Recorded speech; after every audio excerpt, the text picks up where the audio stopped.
Let's stay with that story, shall we? And during the swearing-in ceremony this morning, what struck keen observers was the robe and wig that Chief Justice David Maraga was wearing. His predecessor, Dr. Willy Mutunga, not only did away with the robe, but with the wig, but also changed the color of the robe.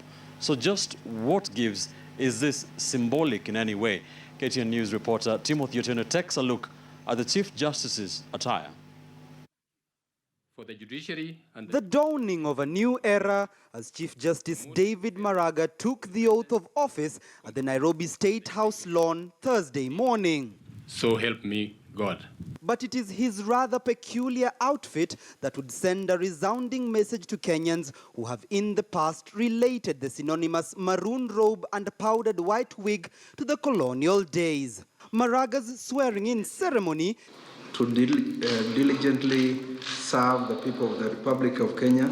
Drawing sharp contrast with that of his predecessor, Dr. Willy Mutunga, who shocked the nation when he decided to take up the reins of the judiciary in a fitting suit, as opposed to the robes that had been so common with judicial officers in the past. Indeed, that fashion statement, sent on the 20th of June 2011 by Dr. Willy Mutunga, would be the arc upon which he'd instigate change in the manner in which judges and magistrates dressed. In a tweet posted in August 2014, the former Chief Justice declared his disdain for the old attire, stating, quote, "I wore the dreadful wig only once, on June 19, 1972, when I was admitted to the role of advocates," end quote. Mutunga would ensure he introduced new regalia to the judiciary that saw the era of the green robes sprout during his tenure. By removing the robe, it's more important. It shows us that these are like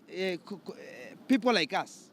We can talk to them, we can liaise with them, we can discuss with them, and we can share our problem. And I don't know why Maraga should put on the robe. He should have followed what his predecessor was doing. Me, I don't see the reasons to withdraw those robes, because those robes present some powers. They show the difference in court of law. They differentiate between a lawyer and a judge.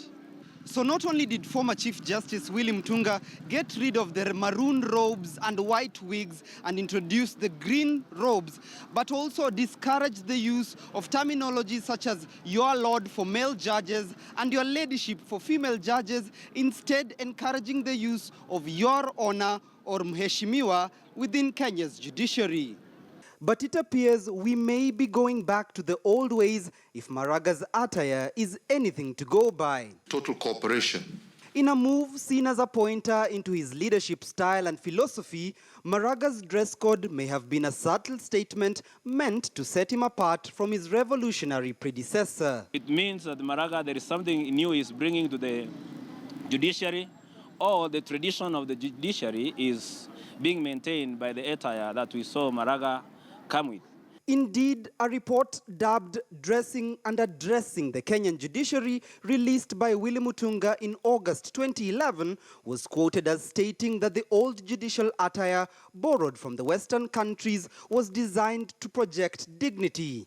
It further states that with the inception of secular courts, the robes, a holdover from church rule, were kept for this purpose to gain support of citizens previously ruled by the church. Justice David Maraga, who during his interview openly admitted to being a staunch Adventist, may perhaps use that analogy to reintroduce the colonial robes and wigs back to the judiciary, even as he seeks to map out a legacy of his own. Timothy Otieno, KTN News.